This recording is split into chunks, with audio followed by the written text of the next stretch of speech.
ప్రధానమైన కుటుంబం అయితే అటువంటి అత్తవారింటికి పిల్లని పంపించకూడదు. ఎందుకో తెలుసా? ఆ పిల్లాడు కూడా వ్యవసాయం చేస్తుంటేనే. ఆషాఢమాసంలో వర్షం పడుతుంది, వర్షం ప్రారంభమవుతుంది. ఎప్పుడు పడుతుందో తెలియదు, ఇంకా ఆషాఢమాసం చివరిలో. వాన పడేటప్పటికి గబగబా రైతు నాగలి పట్టుకుని పరిగెత్తుకుంటూ వెళ్ళి భూమి దున్నడం మొదలెట్టాలి. మొదలెట్టి విత్తులు వేసుకోవాలి. వాన పడినప్పుడే విత్తు వేయాలి, వేస్తేనే పంట బాగా వస్తుంది.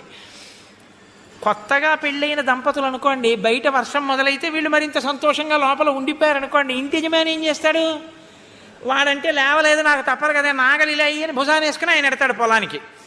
ఆయనేమో పెద్దవారు అయిపోతున్నారు, ఆయనేమో భుజాన్ని నాగలు వేసుకుని ఆయన వెళ్ళారు, వీడేమో అలా పడుకున్నాడు. ఆ అమ్మాయికైనా బుద్ధి ఉంటుందా? మీరు వెళ్ళండి, వర్షం వస్తోందని పంపించద్దా, చక్క పడుకుందని అత్తగారు కోప్పడుతుంది. అత్తగారికి కోడలకి భేదాభిప్రాయాలు వస్తాయని ఆషాఢ మాసంలో వాళ్ళిద్దరు కలకాలం కలిసి ఉండవలసిన వాళ్ళు కాబట్టి పుట్టింట్లో పెట్టుకుంటారు ఆడపిల్లని. తప్ప అల్లుడు సాఫ్ట్వేర్ ఇంజనీర్ చేస్తుంటే పంపించడానికి ఏం దోషం లేదు. తెలిసిందండి.